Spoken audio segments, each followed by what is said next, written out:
Social media. It's invaded our day-to-day lives in every sense of the word. What was once a way for friends and colleagues to share videos is now not only a form of entertainment for billions, but also a job for many people as well. This is where we get the influencer. I'm sure we're all somewhat familiar. There are online personalities who make some form of content, whether that's TikTok dances, music, skits, commentary videos, or even video essays, such as yours truly. But what I'm more interested in is less the influencer, but rather their relationship with their audience. So, what is a parasocial relationship? Google will tell us that it's a kind of psychological relationship experienced by an audience in their mediated encounters with performers in the mass media. Basically, an audience member's relationship with a public figure, despite the fact that the public figure doesn't know that they exist. Due to their one-sided nature, these relationships can have some negative side effects on the viewers. Today, I want to discuss the impacts of parasocial relationships in regards to advertising, how staged intimacy and editing can affect these relationships, and the reality of what it's like to lose a parasocial relationship. Starting off with a big one, advertising. Most social media platforms have some sort of monetization. YouTube has the YouTube Partner Program, TikTok has the Creator Fund, both of which are ways for the companies to give money to creators that do well on their platforms. But for many reasons, such as demonetization or even just ad revenue rates, sometimes the money creators receive from the platform isn't enough. And so we welcome to the stage brand deals. These are most often seen in the form of an ad somewhere in the video, predated by a quick, "This video is sponsored by NordVPN," or ExpressVPN, or "When did every YouTuber start getting sponsored by VPNs?" And other products too. In short-form content, such as TikToks or Reels or even Instagram posts, you'll typically find a includes product placement somewhere on the screen or a hashtag ad in the caption. Advertisements are a pretty standard part of day-to-day life, especially in the modern age of capitalism. So why is this so significant? In a research article on the effectiveness of advertising on non-followers versus followers of social media influencers, Priska Brief states, participants of the study they were doing who had been following the influencer were more inclined than those who had not to evaluate the influencer as a trustworthy communicator instead of a persuasive endorser. A girl in my English class put it perfectly, saying, in the same way you trust your friend to give you a recommendation about a product, you'd do the same with an influencer you feel close to. These companies come to YouTubers and other social media influencers because they know they can reach a large audience and that audience trusts that person's judgment. Even though that we know this person is getting paid for this, given they're following FTC guidelines, well, clearly they believe in the brand enough to take the sponsorship. Maybe I do need HelloFresh or Raycon events, or even Raid Shadow Legends. So what's the big deal? TV shows, networks, and movies have been running ads in and out of shows for years. Isn't this just that? I'd argue that no, it's not. Because of that relationship, I am more likely to put trust in that creator and take their advice on what products I need in my life. On top of that, because of social media, we're much closer to these people than we were to celebrities decades ago. In an article on the strength of adolescents' parasocial relationships, Bradley J. Baum states, let us assume that a teenage girl in 1986 experienced a PSR with pop musician Cyndi Lauper. In 1986, the media landscape would have limited the teen's parasocial interactions to watching Lauper on television, reading about her in print, and listening to her music. Today's teenage girl has a PSR with Katy Perry. The teen watches Perry on television, reads about her in print, and listens to her music. She, however, also has access to Perry's posts on social media. In just 1 week, Perry posted to Twitter 12 times disclosing her support for a presidential candidate, love of tacos, wardrobe difficulties at a music festival, and excitement for cherry trees to bloom. This article refers to a more traditional celebrity rather than influencers, but I think it still drives home the same point. These parasocial relationships are stronger than ever, and I can't help but feel that that relationship is often being preyed on for monetary gain, especially when it comes to, again, sponsorships. I don't think it's always intentional, but it is a reality we have to face. We have to be aware of that and understand how this person we don't know is affecting our opinions, even when it comes to our wallets. We've talked a lot about what we see on camera, the upfront sponsorships and advertisements, but what about what we don't see? Most of the content we view on the internet is edited to some extent. This isn't always a bad thing. Instagram editing can allow you to adjust lighting and colors to make the picture more accurate to what you would have seen in real life. On YouTube, a video's raw footage is often full of stuttering, filler words, and large amounts of silence in between thoughts and sentences. But something we hear a lot about on the internet is that nothing is what it seems. Instagram has filters, and YouTube has custom trims made on videos. In general, we're only seeing part of the process compared to what goes on behind the scenes. I'm guilty of this myself. On my own time, I rarely make my bed or even wear makeup, but I'm doing both for this video so that I look more presentable to an audience.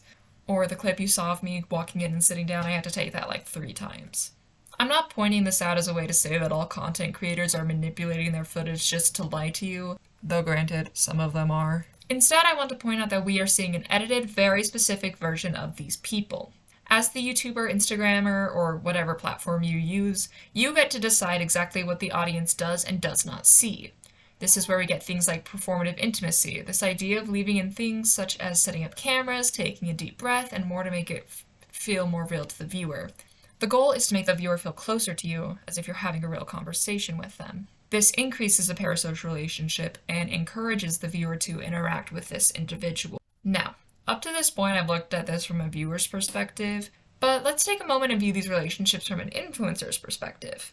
Where viewers see a person and even a friend, influencers see this. The deep relationship these fans have with these creators can put a lot of pressure on the influencer. They want to upload in a certain manner and meet fans' expectations, but sometimes these things just cannot be done for one reason or another. This leads to disappointment on both ends, as the influencer wants to create content but can't, and the audience is impatiently waiting for a video. But that's not the only way these relationships impact influencers. There are also fans whose relationships become obsessive. Boundaries get crossed all the time, people show up at influencers' houses uninvited, and this can even go as far as stalking. As an example of boundaries getting crossed, let's look at TwitchCon.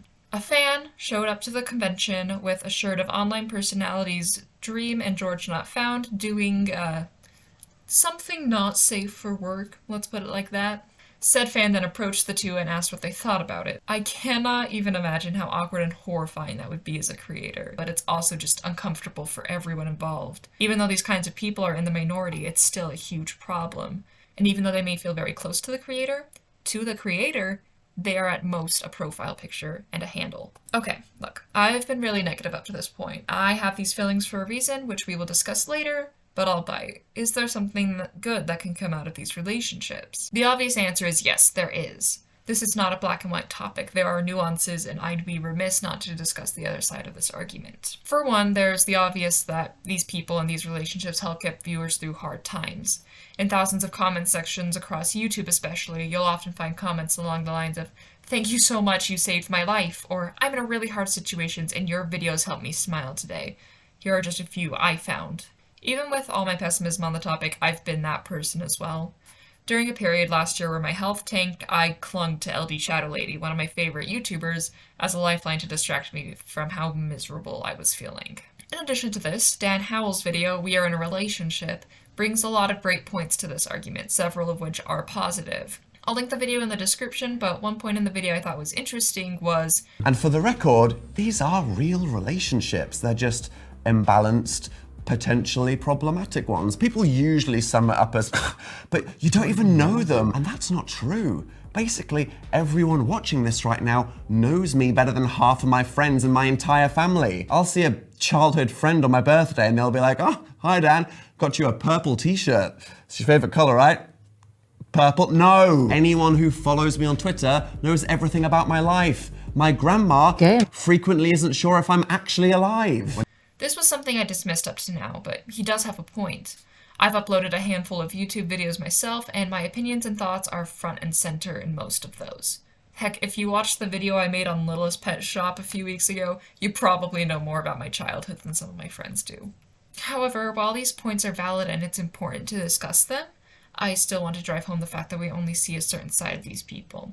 If you're a viewer of my channel, for example, you may know my taste in music and the plot of my D&D campaign, but you don't see that time I cried over a failed test, or how miserable I was a few months ago when I was just sick and not getting better. You only see a fraction of the full picture. Hank Green puts it perfectly. In his video, Why I Didn't Quit YouTube Yet, he states, occasionally I will say something on Twitter that is something that I have believed for a long time, like since high school, and people will be like, wow, man, you've changed. And I'll be like, yes, I have, but not that thing. That thing has been the same. This is what I'm talking about. As viewers, we get a very specific idea of who these people are, but oftentimes our assumptions about these individuals aren't accurate. This is because our view of this person's life is limited by the time they spend in front of a camera, and that's a very small fraction of the time. This brings me to my last point, which is part of the reason I wanted to talk about this topic in the first place. Like any other relationship in our lives, parasocial relationships come and they go. Sometimes you just mature, your tastes change, and so you move on to other forms of entertainment. But then there's the more drastic way to lose a parasocial relationship. This can happen in a variety of ways, but the way we see it most often is after an influencer has been cancelled. Trigger warning for this next section, I won't go into any details, but know that there are some very serious topics that will be mentioned. So for about 2 or 3 years, it might have even been longer, I followed this one YouTuber.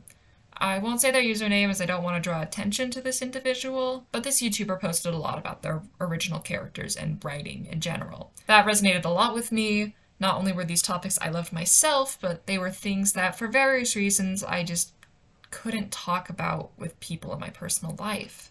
So I grew to love this creator. Listening to them discuss their storylines and ideas often motivated me to continue working on my own story, and every time they uploaded I would get so excited. On top of that, they had a smaller audience. We're talking less than 100k subscribers, so interactions such as replies or hearts on comments were much more frequent. I truly felt like I knew them. Well, late one night, they posted a video. It was 10 seconds long, had no audio, and showed a picture that is often correlated to pedophiles. People in the comments were freaking out, including myself. No one knew if it was real, if the account had been hacked, or what was going on. Finally, after hours, the description of the video updated.